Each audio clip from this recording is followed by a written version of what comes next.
Montigny et je suis un petit peu perdue parce que moi je connais rien. Alors il paraît que vous avez habité par ici. Ah oui, Oui. Quelle maison avez-vous? la maison ici au coin, le 331, depuis 46, Oui. 1948. Quand je me suis mariée avec M. Marcel Le Soil, qui était menuisier. Il avait son atelier plus loin. Et que faisait-il comme genre de meuble? Des meubles à soie à coudre, avec des petits tiroirs. Ah oui, des beaux, avec Pour des... Gutermann, Tubor, Tubka. Il en a fait, il en a fait, il en a fait. Oh, c'était beau. Il y avait beaucoup d'ouvriers, Oui. même des femmes pour les Non, poncer. il avait un atelier très prospère. Et bien propre. Et vous travaillez aussi à l'extérieur. Mais j'ai commencé à travailler quand mes enfants ont été élevés. Ils ont été à l'école de Cobo à Charleroi. Je les conduisais en partant et j'allais travailler chez le notaire Ganti à Mont-sur-Marchienne. Oui, vous aviez une vie bien occupée là. Il fallait, Oui. pour leur payer des études. Après, il y en a un qui est professeur de langue, retraité déjà, et l'autre qui est docteur en médecine. Oui, Hein. oui. Voilà. Et au point de vue économique, est-ce que vous trouvez que Gilly, c'est mieux, c'était mieux avant? C'était mieux avant. C'était mieux avant? À quel niveau pour quelqu'un qui ne connaît pas le coin? Point de vue social, au point de vue... Il y avait beaucoup plus de magasins que maintenant. Et Gilly, au niveau économique, était plus dynamique avant? Oui, oui. C'est- C'était des Giliciens. Hmm, Voilà. oui. Ici, en Et montant, tous les peut-être qu'il y magasins avait sont plus fermés. d'industrie aussi. Ah oui. C'était prospère. Il y avait de tout. Maintenant. Oui. C'est un peu comme partout, je pense aussi. Ben oui, ça c'est sûr. Est-ce que l'aspect de votre maison en elle-même, elle a changé? Pas la porte. La porte du coin, c'est celle que mon mari a faite. Oui, Les châssis ont changé. oui, Ils ont remis des têtes pleines. Moi, c'était encore des têtes qui s'ouvraient au milieu.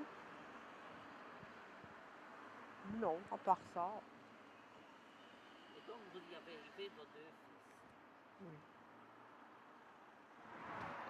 Dans le quartier ici, à proximité, est-ce qu'il y avait beaucoup de magasins? Comment était-il? Ben, en face, il y avait une pharmacie. J'ai tourné.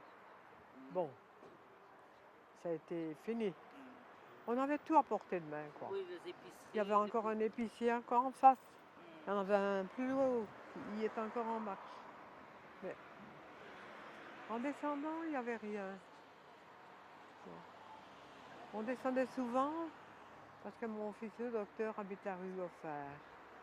La rue qui traverse là. Il y avait des écoles à proximité. Une école, ils ont été à l'école gardienne, dans le fond, l'école du Charolais, on disait. Et est-ce que les enfants allaient l'un chez l'autre? Est-ce que les parents se voyaient ou avaient... Non, Non, ça ne se faisait non, pas. On n'avait pas de réunion entre non, voisins, non. non. C'est pas notre genre. Comme on dit maintenant, par exemple, les fêtes de quartier ou des trucs comme ça. Ah, oui, il y avait la fête du village, tout ça, mais on n'y allait pas. Oui, au moment À la du baptême, braderie, peut-être. j'ai invité mes enfants, et on remettait tout, à 6 heures, on montait tous ensemble. On les mettait au carrousel et tout ça. Et vos parents, que ce soit où, habitaient par ici aussi, Mes parents habitaient Farciennes. et votre mari? Mon mari a toujours habité ici. Son père faisait des gens de métier. Et il l'a mis en route, quoi. Vous avez le souvenir que ceux qui se voyaient s'entendaient bien, les voisins? Ou est-ce qu'il y avait, comme partout peut-être d'ailleurs, Non, il n'y avait pas d'histoire, il n'y avait rien du tout. On était bien. On n'aurait pas le temps d'aller l'un chez l'autre, bien sûr. ça ne se faisait pas. Nous, on ne connaît pas. On avait plutôt chez ma belle-mère, Qui qui habitait habitait à la rue Hautelet. C'est deux grosses maisons, là.